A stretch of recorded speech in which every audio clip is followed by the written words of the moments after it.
ফুটবলের রাজা Lionel Messi কিংবা পেলে ম্যারাডোনা হলেও স্কিলের রাজা একজনই। কোনো তর্ক ছাড়াই তিনি রাজা, নিঃসন্দেহে সেই ব্যক্তিটি নেইমার জুনিয়র। বল পায়ে রাজত্ব কায়েম করা নেইমার আবারও আলোচনায় এসেছেন তার স্কিল শো করে। সান্তোসের হয়ে স্কিল শো করে আলোচনার কেন্দ্রবিন্দুতে পরিণত হয়েছেন নেইমার। সান্তোসের হয়ে মাঠে নেমে গোল পাওয়ার দিনে নেইমার অদ্ভুত এক স্কিল দেখিয়ে প্রতিপক্ষকে বোকা বানিয়ে বল নিয়ে ছুটে গেছেন নেইমার দ্য সান্তোস জুনিয়র। এমন নেইমারকে যেন ভক্তরা খুঁজছিল।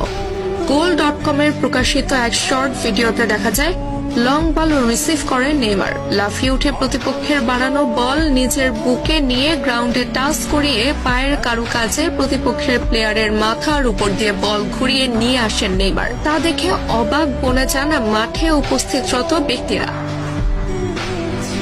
একজন ফুটবলার কতটা পারদর্শী হলে অন টাইমে এমন স্কিল শো করতে পারেন সেটি যেন আলোচনার বিষয়। নেইমার বরাবরই সফট স্কিলের ফুটবলার। বল পায়ে প্রতিপক্ষকে বোকা বানাতে তার মতো প্রসিদ্ধ ফুটবলার আরেকজন নেই বললেও মোটেও ভুল হবে না। তবে এমন স্কিল ফুটবলারের সার্ভিস সান্তোস কতদিন নিতে পারবে সেটি মূল প্রশ্ন।